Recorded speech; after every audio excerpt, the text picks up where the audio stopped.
What is going on, Pats Nation? It's Patriots Global here, back with another video, and in this one we got some more trade deadline rumors surrounding the New England Patriots. I believe this is now the third video we've made about rumors involving the New England Patriots. Now, I do want to make a video on some certain players and certain positions that the New England Patriots could trade for, but this has been taking up my time. The New England Patriots are just beating me to the punch with the amount that they are looking into making a last-minute trade.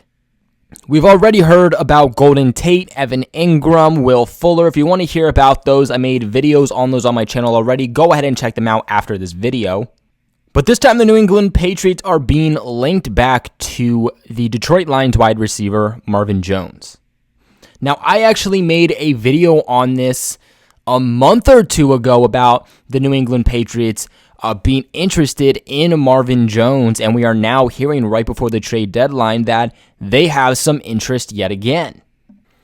Now, I definitely think that this is one that we should 100% keep our eye on. It would not surprise me if Marvin Jones does get traded. One, because he's not living up to expectations. Two, because the Detroit Lions, yet again, are not really living up to expectations. And three, let's keep in mind that the Patriots are very, very familiar with the Detroit Lions.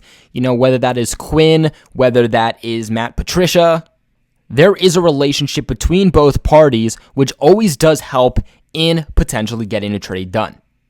Now, Marvin Jones has always been a number 2 receiver, never ever been a number 1 type of guy. With Kenny Golladay being out dealing with some injuries this season, they've kind of had to thrust him into that number 1 guy starting role, and it has not worked out for him. He clearly has shown that he's not, a guy who's able to be a number 1 receiver, but is definitely an elite, high-end number 2 guy, especially when a team already has a number 1 guy that can take some of that pressure off.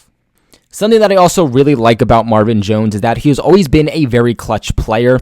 The Patriots could use that right now. It seems like they don't have anybody who's able to be clutch. Julian Edelman used to be clutch. Doesn't seem like he's having that ability anymore. Cam Newton in the beginning of the season looked like he could be clutch. He has dropped the ball significantly. They're not giving James White enough looks. The Patriots need that guy.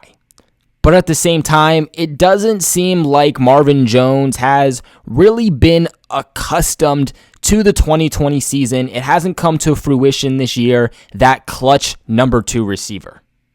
Now, Jones does have something that I think the Patriots could use, and that is both height and build.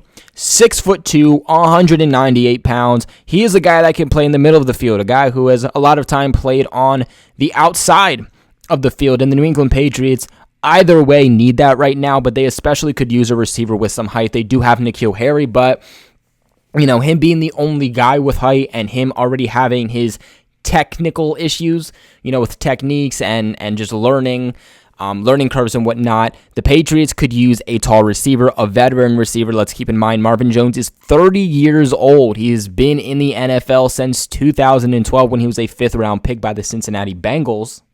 But I've been saying for a while the New England Patriots need to add some height within this receiving group, and I think adding a wide receiver in Marvin Jones, adding that height, giving Cam Newton a tall receiver, because I feel like we've seen Cam Newton a lot of the times be inaccurate and a lot of times him just kind of overthrowing. So I think adding a taller guy could really be beneficial rather than him playing with just so many small guys.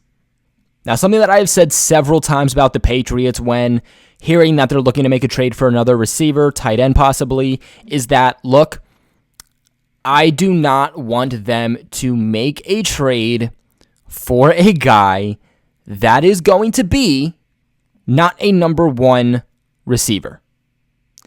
Now, on the tight end side of things, they could probably deal with a number 2 guy just because they literally have nobody. But on the receiver end, if this team does not grab a number 1 wide receiver, I am concerned on how much it is going to help. And at the end of the day, let's not make this another Mohamed Sanu situation. We need a number 1 guy, a true number 1 guy. I think at that point, if we don't, how much is it truly going to help? Why waste your time? Why waste the draft capital? Why waste the money on a guy that is not truly going to open up this offense? That is what New England needs. They need a receiver who's going to come in, take that number one role, and take the pressure off of essentially every other guy on this depth chart. N'Keal Harry, Damiere Byrd, Julian Edelman, these are not number one receivers right now. This is the truth of the matter. And statistically, factually, if you want to look at the Patriots' air quote number one receiver, right now that is somehow Damiere Byrd. And I think that goes to show something. Now, I think Marvin Jones would be one of those guys who, if he's forced to be a number one receiver, he would be better than most, but I still don't think that he is a number one guy. We've seen it with the Detroit Lions this year where they tried to make him the number one guy when Galladay was out. It just did not happen. He is a great elite number two wide receiver. Keep him there. I do think that Marvin Jones could help make an impact for this Patriots offense and help accelerate them, but I don't think it is going to help accelerate them and completely open up this offensive playbook and just the scheme and just make a huge difference that the team needs offensively unless they grab that true number one guy. Now, real quick, y'all, the wait for football is finally over because the NFL is back. Now, you might not be able to be at a game this year, as we all already know, but you can still get in with all of the action at BetOnline.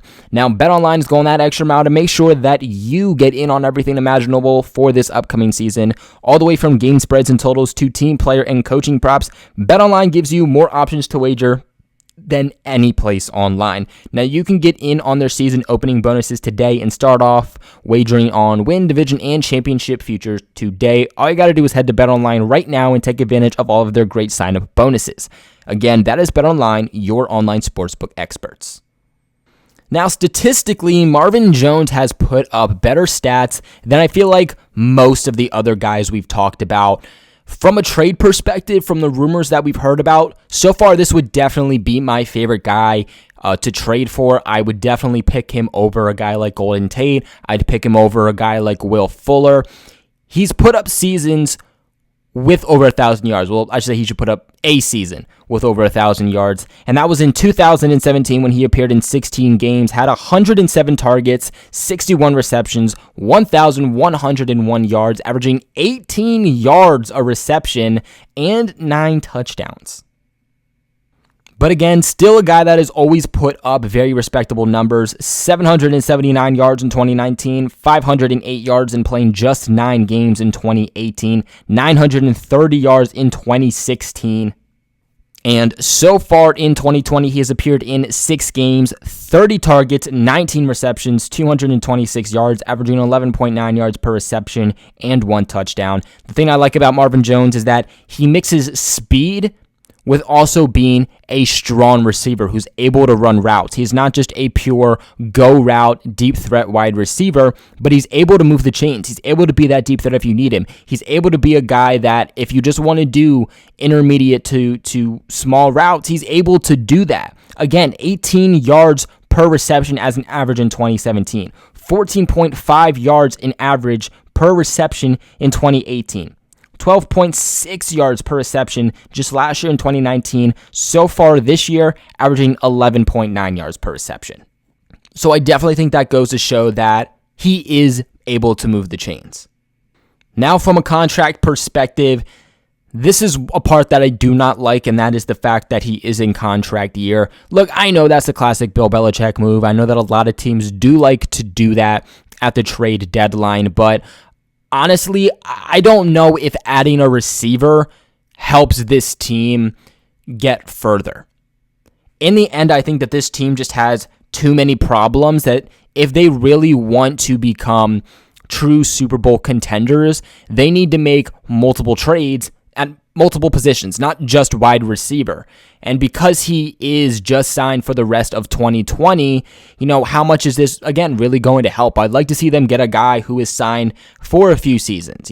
At least is a guy whose contract expires after the 2021 season, so they have him all of next year and the rest of this year. Build up a chemistry with the quarterbacks, build up a chemistry within the system, have an entire offseason with the team, and not be a guy that just comes in right before the trade deadline, has to come into the hardest organization in football and learn things, and still be the guy that comes in and makes the immediate change and then leaves at the end of the season. Again, I've said it before, I'll say it again. if the team desperately wants him that bad, they can always go ahead and sign him at the end of this season because, again, he's a unrestricted free agent in 2021 at the end of this season. The thing being said, too, is that you can say, well, Belichick could sign him to a contract extension once they make the trade.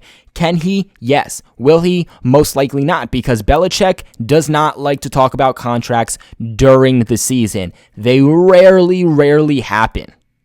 A lot of times you'll see Belichick talking about contracts before and after the season because during the season, it is about football, it is about matchups, it's not about getting contracts done with specific players. So while I do like Marvin Jones, one, I just don't think he's that number one guy, and two, he's a unrestricted free agent at the end of this season. I would like to see them get a guy with multiple years left on that contract. As for what they'd have to give up, I honestly could see a 5th, maybe a 6th round pick. For me, anything before isn't really worth it. You can try to make the argument for a 4th, but having $9.1 million as a cap hit, I know New England won't have to pay all of that. Still a good amount of money to pay for a guy that, you're only getting for half a season. But that's going to be it for today's video. What are your guys' thoughts on Marvin Jones and the rumors going around that the New England Patriots have interest in potentially trading with the Detroit Lions for him? Let me know in the comment section below. Remember to also give this video a big thumbs up if you haven't already, and subscribe to the channel for all of your New England Patriots news and also trade deadline rumors also. Like always, though, thank you all so much for watching, and I'll catch you in the next one.